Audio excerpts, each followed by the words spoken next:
आदरणीय राष्ट्रीय अध्यक्ष जी, मंच पर बैठे हुए पार्टी के जिलाध्यक्ष आदरणीय तनवीर जी, पूर्व विधायक आदरणीय राजेश यादव जी, पूर्व विधायक रोशन वर्मा जी, पूर्व विधायक नीरज मौर्य जी, पूर्व विधान परिषद के सदस्य आदरणीय शशांक यादव जी, पार्टी के कार्यकर्ता और नेता भाई प्रदीप तिवारी जी, गोपाल जी, सम्मानित पत्रकार मित्रों, आज के इस प्रशिक्षण शिविर जो उत्तर प्रदेश और देश की एक राजनीतिक दिशा 2024 लोकसभा का चुनाव हम सबके सामने है, इस चुनाव पर हम जरूर आपसे कुछ बात करना चाहते हैं।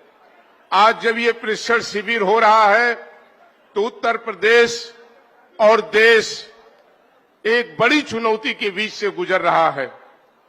देश की केंद्र की सरकार और उत्तर प्रदेश की राज्य की सरकार लगातार उत्तर प्रदेश के लोकतंत्र और देश के लोकतंत्र और भारत के उस महान संविधान पर लगातार कुठाराघात और चोट पर चोट करता जा रहा है।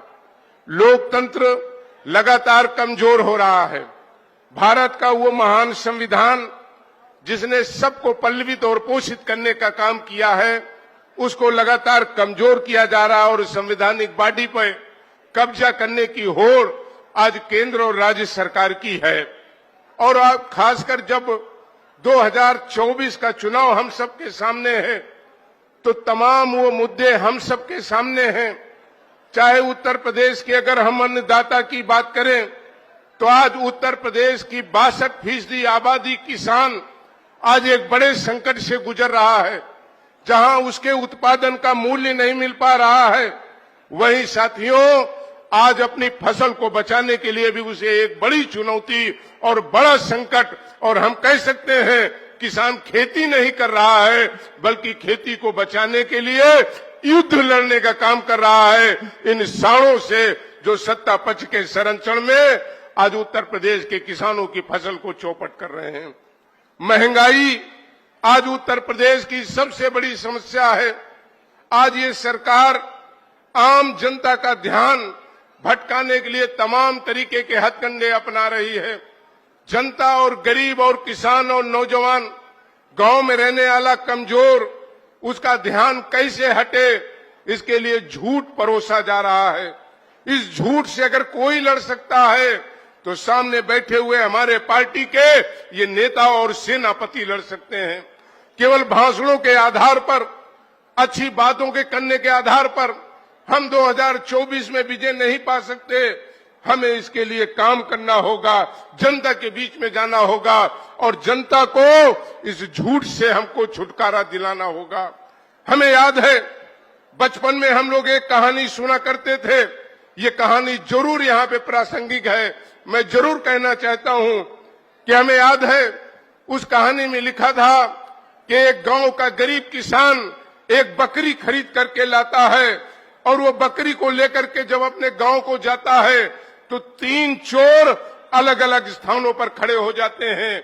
एक चोर मिलता है और उस किसान से कहता है कि तुम गधे को बच्चे को कंधे पर लेकर के क्यों जा रहे हो। वो असमंजस में आता है। जब वो आगे जाता है एक दूसरा चोर मिलता है, वो भी उसी बात को रिपीट करता है कि आप कहां पर ये गधे के बच्चे को क्यों लेके जा रहे हैं। और जब वो आगे जाता है तो एक तीसरा चोर मिलता है, वो भी अपनी बात को दोबारा तिबारा कहता है और वो किसान असमंजस में हो जाता है और बकरी के बच्चे को फेंक करके चला जाता है। चोर बकरी को लेकर के चले जाते हैं।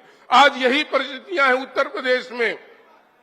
भारतीय जनता पार्टी के लोग गांव, गरीब, पिछड़े, दलितों के बीच में जाकर के आज जनता को गुमराह करने का काम कर रहे हैं।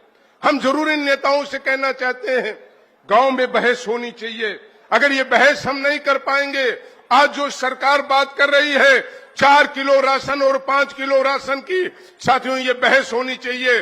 20 रुपए और 22 रुपए में बिकने वाला गेहूं और धान 80 रुपए का होता है। लेकिन सरकार से ये सवाल होना होगा, आदरणीय राष्ट्रीय अध्यक्ष जी उत्तर प्रदेश के मुख्यमंत्री थे, यही उत्तर प्रदेश में जिस सरकार ने कहा था फ्री गैस सिलेंडर देंगे, 480 रुपए में बिकने वाला गैस सिलेंडर बताओ 1180 रुपए में बिक रहा है।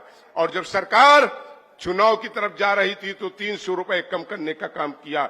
70 रुपए में बिकने वाली अरहर की दाल आज 185 रुपए में बिक रही है। आज 90 रुपए का बिकने वाला सरसों का तेल आज 180 रुपए में बिक रहा है। तो ये कहीं न कहीं यह बहस आज जनता के बीच में करनी होगी। औसतन एक व्यक्ति के ऊपर 7200 रुपए महीने का भार आज इस बढ़ती हुई महंगाई में भारतीय जनता पार्टी की प्रदेश और राज्य की सरकार ने देने का काम किया।